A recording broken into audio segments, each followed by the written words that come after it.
Welcome to வளந்தின் channel. இன்றைக்கி நம்ம ஒரு 10 பேருக்கு எப்படி நெய் சோறு செய்யறதுன்னு பார்க்கலாம். அதுக்கு பாத்திரத்தை அடுப்பில் வச்சுட்டு தேவைக்கேற்ப எண்ணெய்,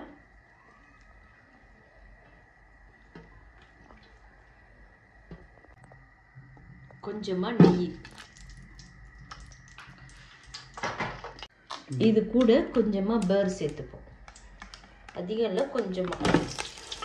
இது மூணுத்தையும் போட்டு நல்லா உருகிற அளவுக்கு விடுவோம். அதோட கொஞ்சமாக இதுக்கப்புறம் பட்டை, லவங்கம், ஏலக்காய் அப்படியே கொஞ்சம் சேர்த்துப்போம். அதுக்கு முன்னாடி இந்த நெய்யும் பேரும் நல்லா வதங்கும். இப்போ எல்லாம் காஞ்சி உடனே நம்ம வச்சுக்கிற இந்த பட்டை, லவங்கம், ஏலக்காய் இதெல்லாம் போட்டு கொஞ்சம் அப்படியே வெடிக்க விடுவோம்.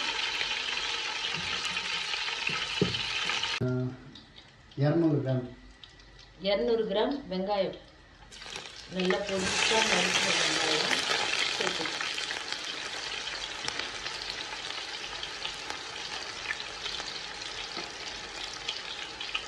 நல்லா வதக்கணும்.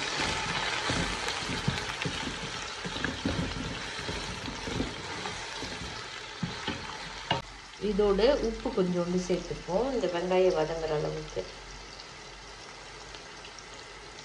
பாருங்கள், வெங்காயம் ஓரளவுக்கு வதங்கிச்சு. இந்த ஸ்டேஜில் கொஞ்சமாக தக்காளி, அதிகம் இல்லை, கொஞ்சமாக தக்காளி, ஒரு 2 தக்காளி பழம், அவ்வளோதான். இதையும் சேர்த்து நல்லா வதக்கும்.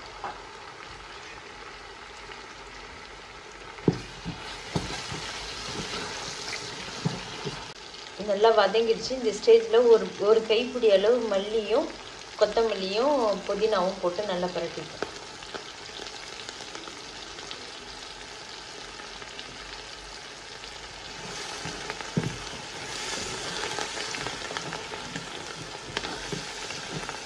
நல்லா வதங்கிடுச்சு. இந்த ஸ்டேஜில் இஞ்சி, பூண்டு, பச்சை மிளகாய், பெருஞ்சீரகம் இது மூணுத்தையும் போட்டு நல்லா அரைச்சி வச்சு விழுது ஒரு 2 டேபிள் ஸ்பூன் சேர்த்து பாருங்கள். நல்லா வதங்கிடுச்சு. இந்த ஸ்டேஜில் 1/4 கரண்டி வெறும் மிளகாத்தூள்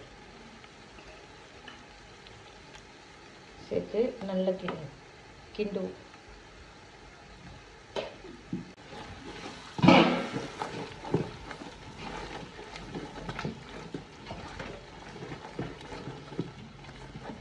பாருங்கள், நல்லா எல்லாம் பச்சை வாசனை போயிடுச்சு. இந்த ஸ்டேஜில் 5 டம்ளர் அரிசிக்கு 7.5 டம்ளர் தண்ணி சேர்த்துக்கிறோம். 1க்கு 1.5 கணக்குங்க. வேறு எந்த ஒரு மசாலாவும் இதில் நம்ம சேர்க்க போகிறது கிடையாது. 5க்கு 7.5 டம்ளர் தண்ணி. இந்த ஸ்டேஜில் உப்பு காரெல்லாம் கரெக்டாகுதான்னு பார்த்துங்க. பாருங்கள், எல்லாம் கரெக்டாக செக் பண்ணிக்கின்னு இந்த ஸ்டேஜில் அப்படியே கொஞ்சம் ஒரு 10 நிமிஷம் மூடி விட்டிங்கன்னா நல்லா கொதி வரும். பாருங்கள், தண்ணி நல்லா கொதிக்குது. இந்த ஸ்டேஜில் 5 டம்ளர் அரிசி கழுவி வச்சுக்கணும்ல, அதை அப்படியே கொட்டி போனோம். தண்ணி இல்லாமல் இருக்குங்க. 1 மணி நேரத்துக்கு முன்னாடியே ஊற வச்சுட்டோம் நாங்கள். தண்ணி இல்லாமல் அப்படியே கொட்ட வேண்டியதான். அப்படியே ஒரு கிண்டி கொஞ்சம் அரிசியெல்லாம் இந்த தண்ணியை ஊற்றி அரிசி கொஞ்சம் மேலே வர ஸ்டேஜில் அப்படியே நம்ம அரிசியை ரொம்ப கிண்டக்கூடாது. பாருங்கள், நல்லா கொதி நல்லா தண்ணியும் சாப்பாடு வற்றி போச்சு. அரிசியெல்லாம் நல்லா மேலே வந்துடுச்சு. இந்த ஸ்டேஜில் அப்படியே நம்ம தம் கட்டிக்க வேண்டியதான்.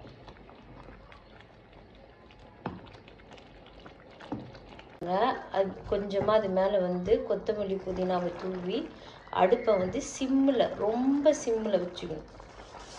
பாருங்கள், அப்படியே அலுமினிய பைப்பில் போட்டு அப்படியே தம் கட்டிடுங்க.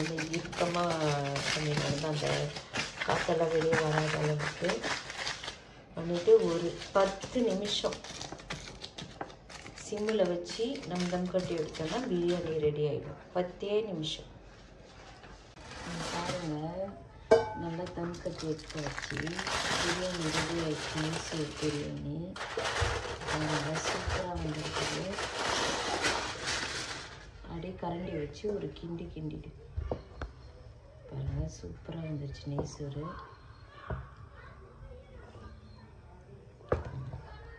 இதேமாரி நீங்களும் உங்கள் வீட்டில் செஞ்சு பார்த்துட்டு சொல்லுங்கள். மெர்சி. அவ்வளோ.